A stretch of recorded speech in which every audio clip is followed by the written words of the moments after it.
Good morning, Ainsley. Good morning. How are you?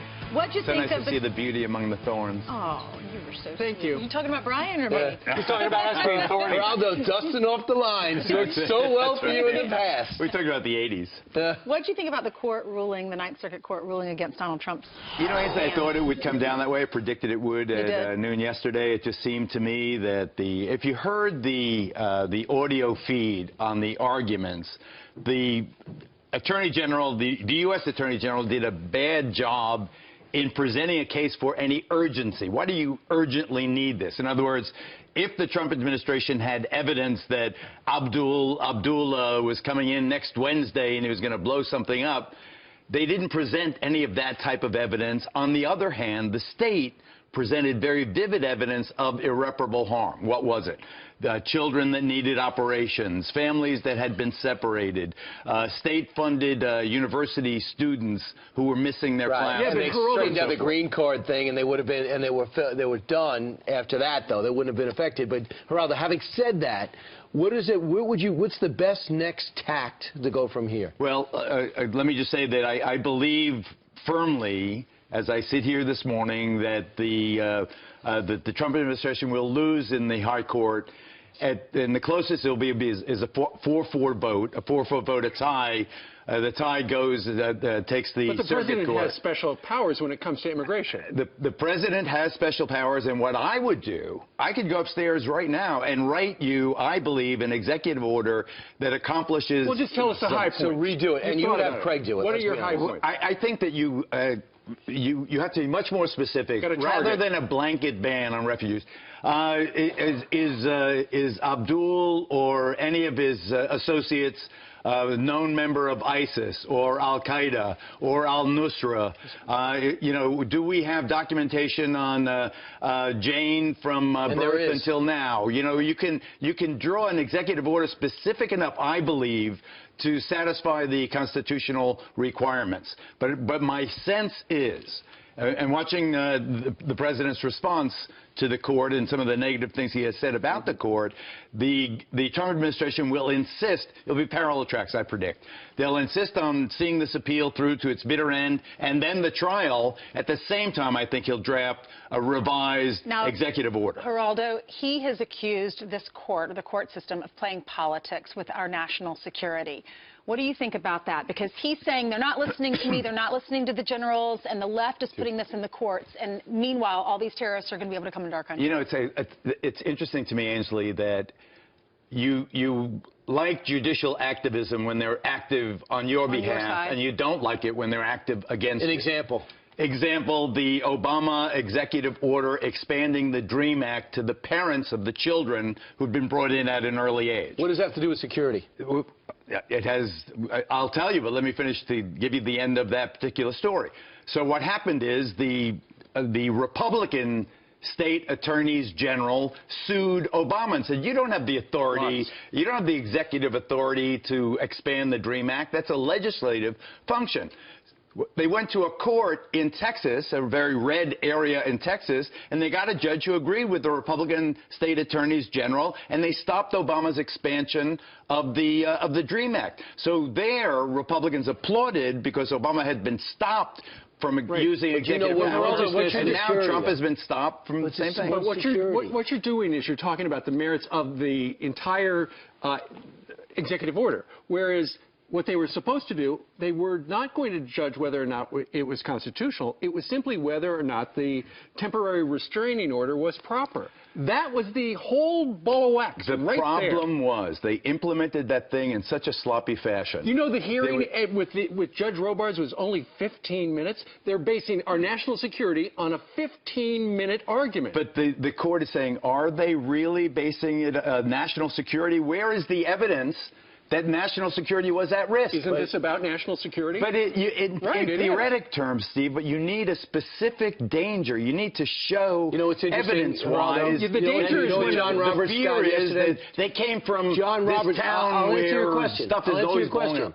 John Roberts got individuals involved in terror activities in all 7 of those countries already on the books. That was handed out. No one disputes it. They had names, addresses, locations, and arrests. Then that's the names, addresses, locations, and arrests that you put in your executive order, and they're the ones you keep out. Absolutely. You don't keep out the 7-year-old with a heart problem. It makes you look like a dope. All you ask for is a pause while they reevaluate a vetting system that lets the kid in and keeps the terrorists out.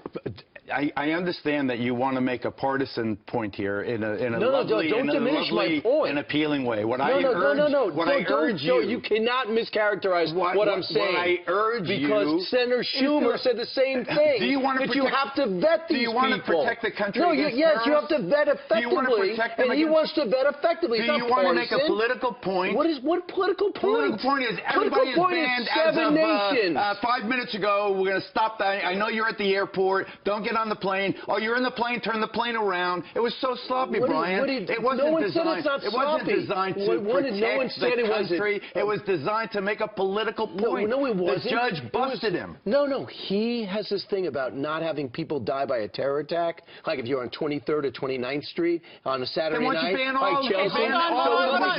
Hold on, one at a time. Not a partisan point. Schumer in 2015 said the same thing. We can't vet these people. You had Senator Blumenthal, still looking back at his Vietnam record, came back and said, I've been to most of these countries. There's no effective screening there. Let's sit down with the president and work out effective screening with these countries because we have no idea who they were. So he said, let me stop it for 90 days and look at it. And it was a sloppy presentation without an attorney general okaying it, but it's not partisan. Once you have taken the step to use a sledgehammer where a scalpel was called for, you have totally impeached your credibility. Once you have said everybody from 7 countries can't come in without regard to whether the 7-year-olds that need a heart transplant or 25-year-olds who used to be in Al-Qaeda, please, Brian, you must be specific. It was a The government can't be recklessly all-powerful. And so going forward, perhaps they will come out with another executive order. He should ask me to draw it. I could draw it. Give me a yellow pad and a pencil. What would you say? I'll give you an executive order. If you redid it, what would you say? I would say, is there any evidence that you've ever been a member? How about a close relative, family relative? Have you been? Were you in such and such a town between this month and that month? You know, you've got to do your homework. All right. Well, you can't by you didn't have it is what it is. A king can say. We can talk about it. Today is Saturday. I'm the king, and so for now, today is Saturday. But wait, isn't today Friday? No, I say today is Saturday, and I'm the king. We can't. Donald Trump is not the king, and today is not Saturday. Very simple. 90 days. We're going to set up a stream vetting system. I'm worried about the country for 90 days. So let's pause until we get there. Major mistake about green cards. They rectified it in 24 hours. Now you got a Homeland Security Secretary in place who said, you know what, I kind of screwed that up a little bit. Never happen again. Now you have an Attorney General to draw it up. He took a bullet for the team. All right, let me tell you what happens in the commercial every time Geraldo is on and gets fired up. We all love each other, and you guys will hug and shake hands, and you'll talk about what you're going to do this weekend, right? Yay! Thank you. Now, can the Democrats and Republicans do that? No, I think, you know, it's so interesting you said that. People are saying now, oh, why aren't the Democrats playing nice with the Republicans? It's not going to happen that way. It's going to be bitter, partisan fighting, and I urge Donald Trump right now, when he has the Senate and the House of Representatives, just like Barack Obama did in 2009, when he had the Senate and the House of Representatives. Now is when Trump should get his legislative priorities, jam them through right now. You're not going to get any help from the Democrats. You got Al Franken, you got Elizabeth Warren, you got people running in the crazy left and heads on fire. But you know who else he's got? Think about it. Right now, to the people watching, you got Donald Trump, and the Democrats in the Senate and the Congress are beating him up. You got the mainstream media beating him up, and it looks like the courts are not on his side. But you know who he's got?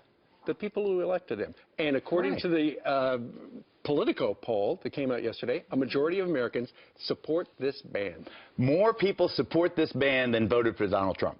There you go. 53% support the ban.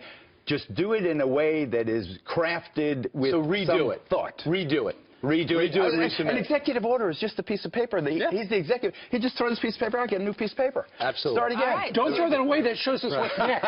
But don't give up on Democrats. They had 4 come to the White House yesterday. Joe Manchin voted for 2 of his nominees.